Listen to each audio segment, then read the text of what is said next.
instante a festa da nossa paróquia vizinha aqui, Padre Valdevan, festa de São Pedro e São Paulo, a paróquia mãe, a capela, hoje paróquia de Jesus ressuscitado, vocês sabem, que foi desmembrada na paróquia de São Pedro e São Paulo.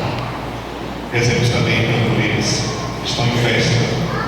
Eis os santos que com sua vida terrena fecundaram com seu sangue a igreja, beberam o cálice do sangue de Cristo e se tornaram amigos de Deus.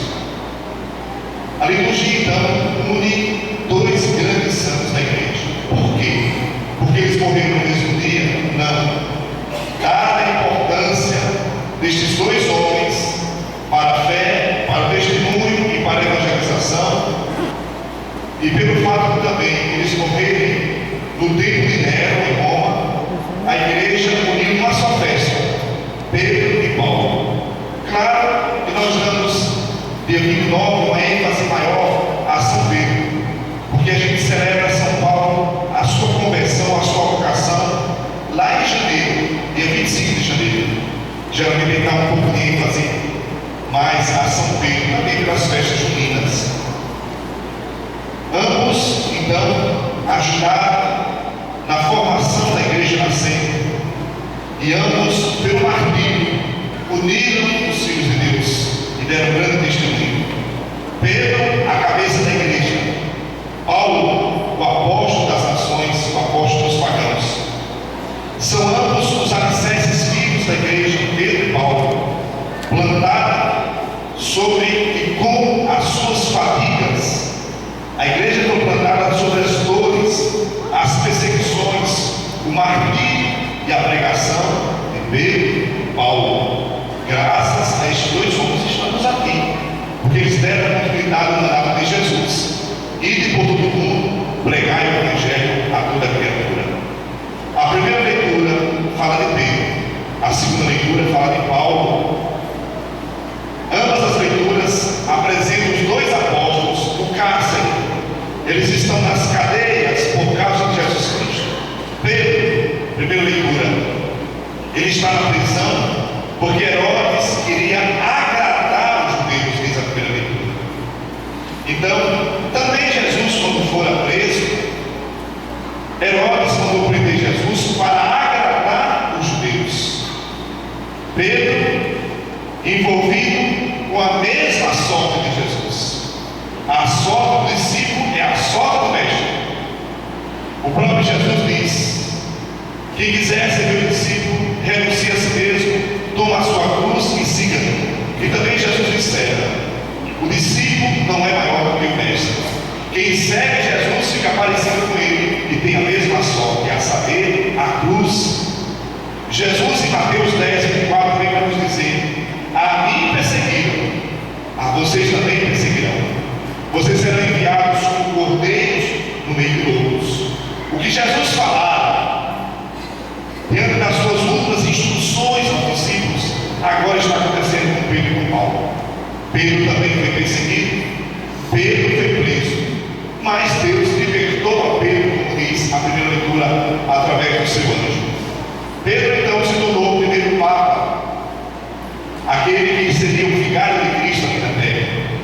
Ele tem a missão de zelar pelo povo de Deus, de testemunhar e confirmar nossa fé e de nos conduzir às ovelhas do Senhor até Ele, até a consumação dos séculos.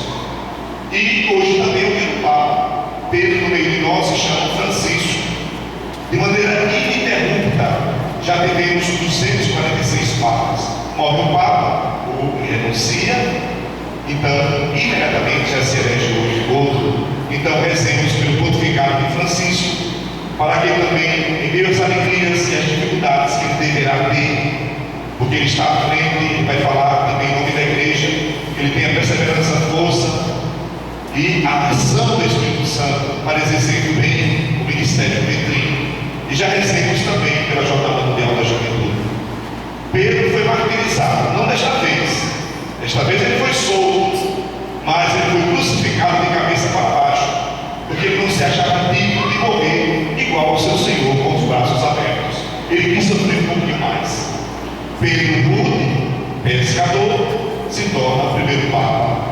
pescador de homens e o alicerce da igreja. Pedro, tu és pedra e sobre ti edificarei a igreja.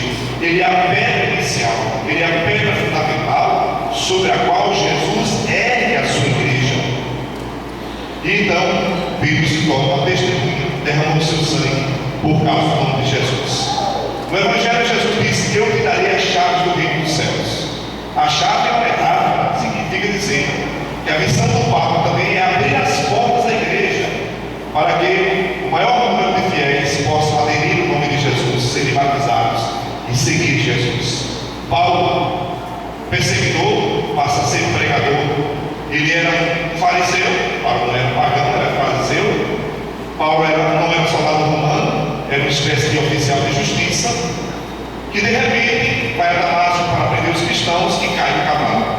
Cair no cavalo significa cair no próprio orgulho, ou dizer, nós podemos dizer que ele de fato caiu mesmo no cavalo, mas podemos dizer desses dois sentidos.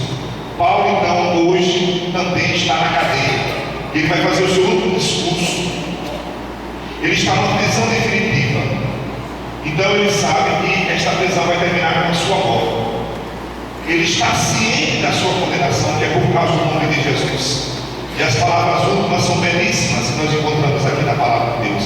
Ele diz assim: estou pronto para ser imolado, combati o bom combate, terminei a minha carreira, guardei a fé, espero agora a coroa da vitória, prometida a mim e a todos aqueles que forem fiéis a Jesus Cristo.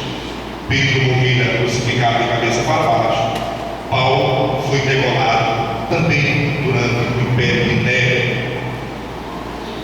Meus irmãos, as leituras de hoje falam de duas cadeias. As cadeias revelam uma coisa muito interessante para todos nós, discípulos e missionários de Jesus. Gente de fé. Só é discípulo de Jesus quem é capaz de enfrentar tribulações, ideologias contra o Evangelho, perseguições e tudo aquilo que vai contra o nome de Jesus.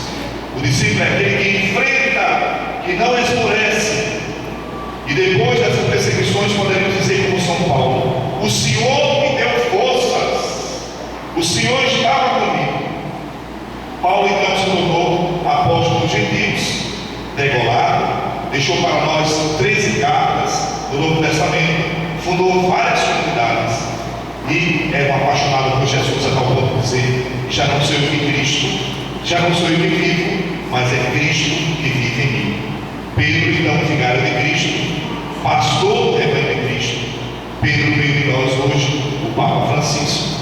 Rezemos ao Senhor, pedindo que Ele nos dê a coragem dos mártires, deste mundo frágil, relativista, fragmentado, tanta coisa contrária à fé, mas que nós vivemos a nossa fé na pessoa de Jesus Cristo, e que a gente possa, como tem no folheto da missa, canto muito lindo: ninguém poderá nos separar do amor de Deus, nem a fome, nem a espada, nem o perigo, nem as decepções com as criaturas humanas, nada poderá nos separar do amor de Cristo. E em Cristo nós somos mais do que vencedores. Peçamos a coragem para não desanimar nunca, que Ele nos dê a temporal e a força dos mártires. Louvado seja o nosso Senhor Jesus Cristo.